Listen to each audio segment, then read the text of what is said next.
Hi guys, do you already have or you're interested in to get a small consumer drone like the DJI Mini or 3 or 4 Pro or maybe the Hover Air X1 and you're unsure or baffled by all the rules and the regulations for flying these drones for recreation? Well, in this video I'm going to give you all that you need to know to begin flying your drone for fun in the shortest possible time without any fluff so that you can enjoy your drone without listening to me drone on. Alright, let's get straight into it. Okay, first, this video is intended to be a straightforward guide for those who are new to mini consumer drones, who just need to know the essential must-know steps that you need to go through to be able to fly their drone legally. Now, this video is intended for the smallest and lightest consumer drones like this DJI Mini 3 or 4 Pro, the Mini SE, or even the Hover Air X1, or any other sub 250 gram drone. Now, I'm not going to talk about this large or the heavier drones or those wanting to fly drones professionally or for commercial purposes, as they have an entirely different set of requirements and it's not a topic that I'm going to touch upon in this particular video.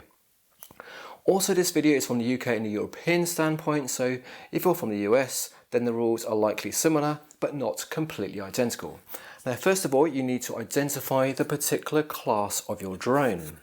Now, the drones are split into categories depending on how much they weigh mostly. So first of all, we have class C0. So this class contains drones which have a less weight than 250 grams. They also can't fly more than 120 meters in altitude and they have a max speed of 19 meters per second. So this class also includes toy or consumer drones, like for example the DJI Mini S3, this Pro 3 and 4, and the Hover Air X1. So if your drone isn't one of these common types of drones, then simply just put it on some kitchen scales and weigh it. Make sure to include the battery and other things like the landing supports and all those sort of bits and bobs. So if it's less than 250 grams, maybe even 249 grams or under, then you can just classify it as a class 0 drone. And that's good news because it's the least restrictive class. Other drones fall into other classes, for example C1 to C4, and therefore much heavier drones, and we're not really going to be concerned about in this particular video. Right, let's move on to step 2.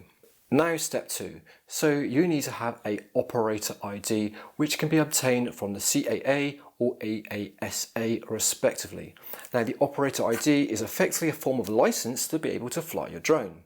The operator ID is pretty easy to get and only costs about £11, but you'll need to renew it every single year.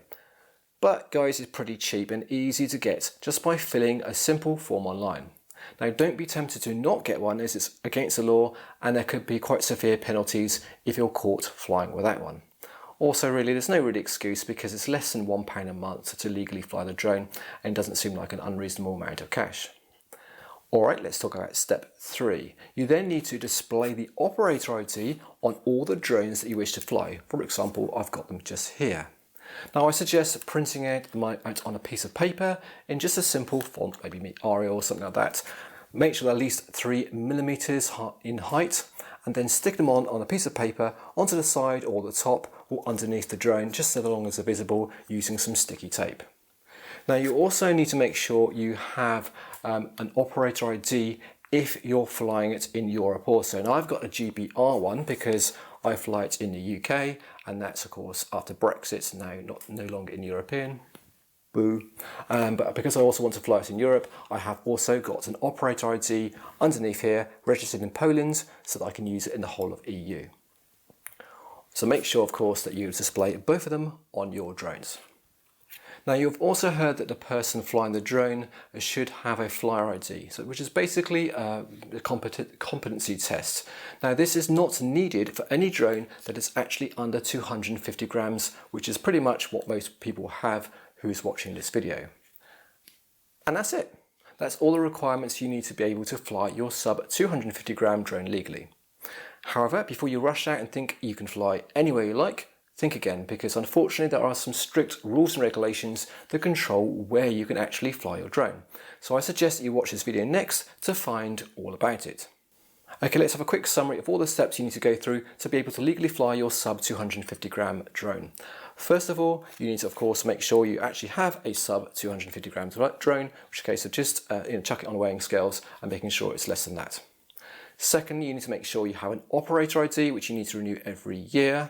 Now, if you're, again, from the UK, you can get just a UK one from the CAA, and that means you can fly it, obviously, in the UK. If you're wanting to fly it in Europe, you need to get an EASA one, an EASA one, from any of the European countries. It doesn't really matter which one, as long as it's from an EU country. That also gives you a chance to fly it in the EU, but if you're on holiday or something like that. And obviously, you'll need to get one if you're flying it in the US. Make sure, step 3, that you actually display the operator ID as a piece of paper on all the drones that you own. And the other thing to bear in mind is you don't actually need to have a flyer ID, despite some reports on the internet saying you do. If you've got a sub 250 gram drone, there are only 4 people who have got a bit more heavier drone. As always guys, I hope this is useful to you, and of course if it is, I appreciate if you could show your support by hitting that big fat subscribe button and also that like button as well. Any questions, drop them in the comments and I'll do my best to help you out. Until next time, thanks for watching and see you once again on another video.